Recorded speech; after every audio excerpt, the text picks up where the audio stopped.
যিজন মানুহে মোদীজীয়ে দিয়া ঘৰত বাস কৰে, মোদীজীয়ে দিয়া ইলেক্ট্ৰিচিটিৰ সহায়ত বিজুলীৰ পোহৰ লয়, সেইজন ব্যক্তিয়েও ভোটৰ কেন্দ্ৰত সাহসেৰে গৈ কংগ্ৰেছ দলক ভোট দিছে, নৰেন্দ্ৰ মোদীক ভোট দিয়া নাই। সাম্প্ৰদায়িকতাবাদৰ ইমান চৰম নিদৰ্শন আগতে ক'তো কেতিয়াও প্ৰকাশ হোৱা নাছিল। লোকসভা নিৰ্বাচনৰ ফলাফল হাতত লৈ মুখ্যমন্ত্ৰীৰ অনুভৱ।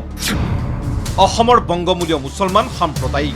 এটা কথাই এই নিৰ্বাচনে প্ৰমাণ কৰিলে, কোনোবাই যদি অসমত সাম্প্ৰদায়িকতা কৰে, এটাই জনগোষ্ঠীয়ে কৰে, এটা ধৰ্মৰ লোকে কৰে, আন কোনো ধৰ্মৰ লোকে সাম্প্ৰদায়িকতাবাদ নকৰে।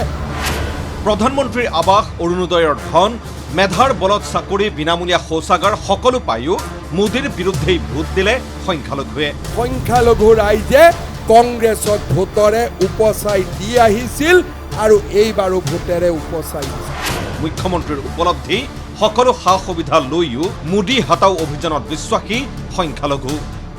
সাম্প্ৰদায়িকতাবাদৰ ইমান চৰম নিদৰ্শন আগতে ক'তো কেতিয়াও প্ৰকাশ হোৱা নাছিল। এটাই চিন্তা কৰিছে মোদী হাতাও, তাৰ বাদে আৰু একো চিন্তা কৰা নাই। কিন্তু হিন্দু সমাজ ধৰ্ম নিৰপেক্ষভাৱেই আমি চিন্তা কৰা নাই মোদী বাচাও। আজি কোনে সাম্প্ৰদায়িকতাবাদী কৰে? নৰেন্দ্ৰ মোদীৰ প্ৰধানমন্ত্ৰী আৱাস যোজনাৰ ঘৰ বাগবৰতো দেখা পাব, জনিয়াতো দেখা পাব।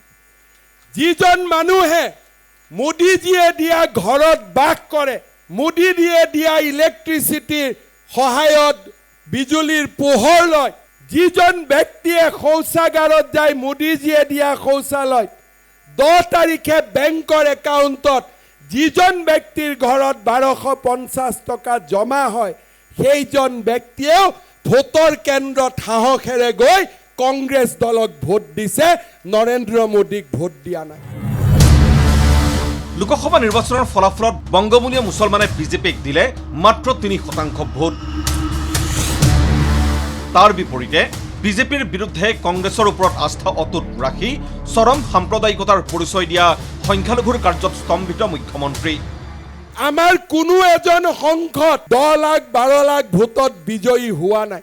কিন্তু যদি কৰিমগঞ্জক বাদ দি অসমৰ যদি আমি বাংলাদেশৰ মূলৰ সংখ্যালঘু লোকসকলৰ ভোটৰ কেন্দ্ৰবিলাক যদি চাব যাওঁ, 100টা ভোটৰ 99টা 100টা ভোটেই মাত্ৰ কংগ্ৰেছ দলে লাভ কৰিছে।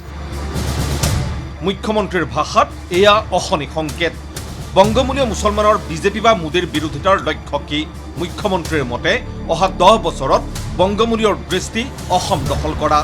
পেট্ৰলৰ দাম 300 টকা হ'লেও তেওঁলোকে কংগ্ৰেছকে দিব, কাৰণ অসমখনৰ ওপৰত তেওঁলোকে অহা 10 বছৰৰ ভিতৰত অসমখনক তেওঁলোকে দখল কৰিব লাগে, সেয়ে হৈছে তেওঁলোকৰ একমাত্ৰ লক্ষ্য।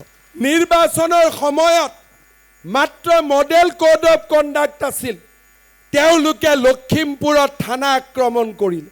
এই সময়ৰ ভিতৰতে বৰপেটাৰ হিন্দু গাঁৱত তেখেতসকলে আহি সংঘবদ্ধ আক্ৰমণ চলালে, আৰু এই এমাহৰ ভিতৰতে তেওঁলোকে কোকৰাঝাৰত কোচ ৰাজবংশী গাঁৱত গৈ মাটি দখলৰ অভিযান চলাল।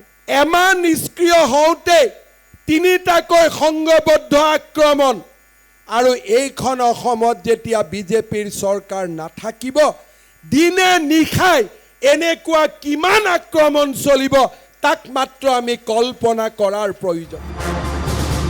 লোকসভা নিৰ্বাচনত ৰাজ্যৰ 14খন আসনৰ 11খন আসন জয়ী হোৱা বিজেপি মিত্ৰজোঁটৰ বিজয়ী প্ৰাৰ্থীসকলক সম্বৰ্ধনা জনাবলৈ ৰাজ্যিক বিজেপিৰ মুখ্য কাৰ্যালয়ত আয়োজিত এক অনুষ্ঠানত এইদৰেই মুখ্যমন্ত্ৰী ডক্টৰ হিমন্ত বিশ্ব শৰ্মাক দেখা গ'ল শনিবাৰে। জয়ী বিজেপি মিত্ৰজোঁটৰ 11 প্ৰাৰ্থীক সম্বৰ্ধনা জনাই ভাষণৰ মাজতেই কংগ্ৰেছকো কটাক্ষ মুখ্যমন্ত্ৰী ডক্টৰ শৰ্মাৰ। আমি দেখা পাইছিলোঁ হৰা দলটোৱে বেছিকৈ ফূৰ্তি কৰি আছে। প্ৰথমবাৰৰ বাবে ভাৰতৰ মই ৰাজনীতিত দেখিলোঁ যে হাৰা পাৰ্টীয়েও ফূৰ্তি কৰিব পাৰে। মই কংগ্ৰেছ দলৰ বিজয়ী প্ৰাৰ্থীসকলকো অভিনন্দন জনাইছোঁ, কিন্তু মনত পেলাই দিছোঁ আমাৰ সংখ্যা 11 আৰু আপোনালোকৰ সংখ্যা 3। আৰু তাৰ পাছত নিৰ্বাচনত জয়ী হোৱা 92টা বিধানসভা সমষ্টিৰ লগতে কংগ্ৰেছে লাভ কৰা ভোটৰ সংখ্যাৰ হিচাপ ফঁহিয়াই ব্যাখ্যা কৰিলে মুখ্যমন্ত্ৰীয়ে। বিজেপি, এজিপি আৰু UPPL লগ লাগি এইবাৰৰ নিৰ্বাচনত আমি 93 লাখ লোকৰ ভোট লাভ কৰিবলৈ সক্ষম হৈছোঁ। 46.52% ভোট আমি লাভ কৰিবলৈ সক্ষম হৈছোঁ। কংগ্ৰেছ দলে এই নিৰ্বাচনত 80 লাখ ভোট লাভ কৰিছে। কংগ্ৰেছৰ সমৰ্থনত যিমান দল আছিল তেওঁলোকে লাভ কৰা ভোটৰ সংখ্যা আছিলে 39%। 30 লাখ ভোট তেওঁলোকে মাত্ৰ 21টা সমষ্টিৰ পৰা লাভ কৰিছে। অসমৰ সংখ্যালঘু অধ্যুষিত 21টা সমষ্টিত কংগ্ৰেছ যে কেৱল ৰাজ্যৰ সংখ্যালঘু সমষ্টিসমূহতে বৰ্তি আছে তেনে বাৰ্তা স্পষ্ট মুখ্যমন্ত্ৰীৰ বক্তব্যত। সেই সংখ্যালঘু সমষ্টিবিলাকত বিজেপিয়ে ভোট পাইছে মাত্ৰ 3%। বিজেপিয়ে 3% পোৱা ভোটৰ বিপৰীতে তেখেতসকলে ভোট পাইছে 30 লাখ ভোট। তেওঁলোকৰ ঠিকা বদৰুদ্দিন আজমলৰ লগত আছিল, এতিয়া ঠিকাটো ৰকিবুল হুছেইনৰ গালৈকে হস্তান্তৰিত হ'ল।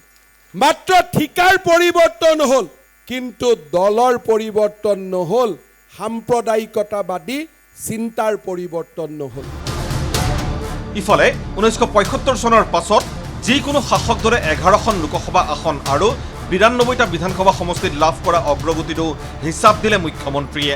1975 চনৰ পিছত প্ৰথমবাৰৰ বাবে ৰাজ্যত শাসনত থকা দল এটাক 11খন আসনত বিজয়ী কৰিছে। এই অদ্ভুত বিজয়ৰ সন্মান হিতেশ্বৰ শইকীয়া ডাঙৰীয়াৰ কাৰ্যকালতো সম্ভৱ হোৱা নাছিল, তৰুণ গগৈৰ কাৰ্যকালতো সম্ভৱ হোৱা নাছিল। অসমৰ ৰাজনৈতিক ইতিহাসত শাসকীয় দলে 92খন আসনত বিজয়ী হোৱাৰ উদাহৰণ আগতে কেতিয়াও নাছিল। Bureau report, ND24।